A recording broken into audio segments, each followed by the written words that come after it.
Let's defeat Everdark Gladius. Right from where you enter, you'll see one wolf and then two will appear when you get close. Try not to go forward because you will get surrounded. Instead, back up and let them come to you. Use your abilities as you see fit to help you survive. This section is just going to be like the regular when he's into 3, so they're going to gang up on you. Please remember that when they are spread out, you can damage all 3 of them at once. Remember, you shouldn't only focus on one, but you should focus on all 3. Once you deal enough damage, the new phase will begin. The 3 will disappear and form into 1. The first time he does it will take a while, so you can use this time to deal damage, heal yourself, or restore any FP. Don't get too close though, because you will take damage. Once he's finished charging up, he will do 2 sweep attacks, followed up by a bunch of ground AoEs in which he swings his sword 3 times, raises it up, and then brings it down with a big explosion. For this moveset, I've divided it up, so first off, the sweep attacks. You want to dodge these into Gladius and not into the sword. If you dodge too close to the tip of the sword, you will take damage from the fire. And of course, this is also deflectable. After this, he will start to swing the sword around and watch the ground. This attack is the same attack Yolster does. You can avoid the ground by dodging to the side, forward, skilling through it, or deflecting it.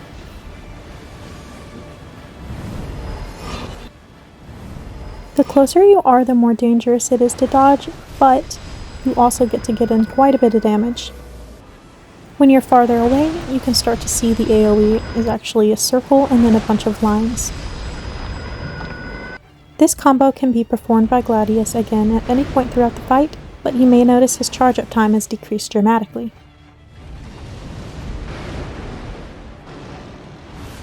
Gladius may not do the actual ground AoEs if his target is deceased or invisible. Next up is his jump attack. He really likes to do this when you're far away or if he's switching targets in a trio. No need to panic, simply dodge or skill into him or to the side. You can also deflect it. If you dodge into him, you get a good punish window. Next, he does this jump attack, in which he will run around, jump again, and then slam down. This hits in 2 different areas, first when he jumps, and again when he lands. Up next we have a single bite. The heads will turn up at a diagonal angle to the right and then bite down. This bite can be followed up with an additional attack from the other side. Similarly, he can do a double bite. This one has a little bit less of a downtime, but you can back away or you can dodge into it. This one, however, is incredibly difficult to get. So this attack hits you several times, as you can see through the deflecting. So if you dodge backwards, you will get stun locked. If you dodge to the side, you will get stun locked. If you're in the middle of a jump attack, you will get stun locked. If you're Executor, just deflect. If you're Duchess, double dodge. If you're anyone else, run away. Next we have this aggressive nudge. He closes quite a bit of distance with this as well, but it has a slow wind up so you can see. He turns all 3 heads down and then lifts up. He only does 1 grab attack and it has a very slow wind up and it's very easy to dodge. You can dodge forward, to the sides, or simply back up. If you back up, you can use your time to heal or damage him if you have ranged. Next is this twirl attack. This one has a different dodge window depending on how far away you are. If you're Duchess, of course, you can dodge all 3 quickly, and then of course this is also deflectable. If you're very close, just dodge the first chain, then the nudge. But if you're a bit farther away, you'll want to dodge the fire, and then the nudge. And if you're farther still, you can just back up. This will let him not do the nudge. The next chain attack has 2 different variants. The first one, he'll lift his chain high in the air, slam it down, jump on you, swish his chain, and then send it forward. In the second variant, he actually does the swing around chain move first, then he jumps, lands, swings it back around, and brings it forward. For the first variant, he will bring his rightmost head up to grab a sword, and then hold in the air before slamming it down. If you're dodging up close, watch out because he can hit you when he's first swinging his head to grab a sword, and if you're farther away, you might as well just run away and clear some distance. Of course, this is also deflectable. After his sword hits the ground, he's going to jump into the air and stab it again. When he does this, you really want to watch out for the fiery explosion after.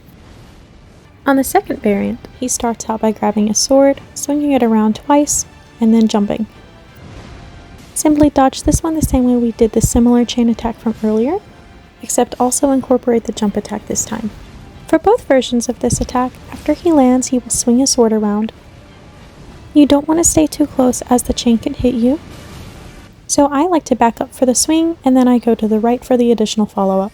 The follow-up can be very fast, and if you don't know where it's going to hit, it's very deadly. So the safest way is to back away and then go to the right. Transitioning to fire attacks. This move got a lot of people killed when he first dropped. He starts by swinging his chain around, pauses for a moment, and then sends a wave of fire. He starts by grabbing his sword, spinning around, and then pausing. This attack has several hitboxes, first when he bites his sword, then when he swings around his chain, but when he's stalking, it's free game. Or is it? You may not have noticed, but he receives an attack boost every time you hit him when he's in this state. That's why so many people get one-tapped. When playing by yourself, you can simply dodge it, or stance break him, or deflect it. But when you play with teammates, you have to consider their safety too. To dodge it, you need to wait for him to actually start the fire, and then before it hits you, dodge forward or to the sides. Hitboxes are easier to see when I deflect. And if you're a little far away from the start, watch out for that whip. Once you've gotten a good feel for it, you can freely damage him without having to worry. He has a very similar move to this one in which he lifts the sword, stabs it in the ground, and then sends it up with fire 3 times. This attack is usually started by a roar. You can dodge these the same way as the big one by rolling forward or to the sides, and the closer you are, the more you can deal damage afterwards.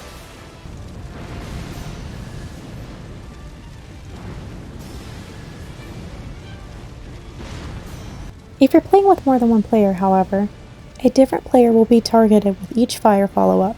If his target is deceased, then the fire attacks will stop. The last of the fire attacks is a simple breath attack. He pulls his head back and then shoots fire at you. It's very easy to spot, and he usually does it from far away. Now here's the hardest part about this fight. When he starts looking up and then sprints, he's going to divide himself into 3 and then shoot each one at a time. The last one also has a follow-up fire attack. When this happens, I like to run alongside him before he splits, that way I can have a full view of all 3. And here's a look at that. So dodge, dodge, then almost double dodge but have a brief pause. This is deflectable, however I would recommend targeting one instead of free aiming. As soon as he's finished with this attack, the one with the sword is going to bark, and then the other 2 are going to aggro onto you immediately. Don't fall for the bait. Pay attention to the one with the sword. He's going to do a big AoE. Due to the difficulty of this part, you must take any measures necessary to survive. Skills, ultimates, gain some distance. You must keep an eye and an ear out for all 3 at all times. You may be at your most vulnerable during this part, but so are they. Now you can damage all 3 at once if you have AoEs. This phase is based on a timer. As you gain experience, you'll be able to maneuver around freely and get in some good damage as well. All of the attacks used are used in the original Gladius fight, and they're reused at the beginning of this one. When he phase transitions back, he'll disappear and form back into 3, but he can repeat this move. But with that said, that's all I've got for Everdark Gladius. So he may be difficult, he does hit like a truck. Keep trying, be patient, and you'll eventually get it. Thank you for watching and have a great day!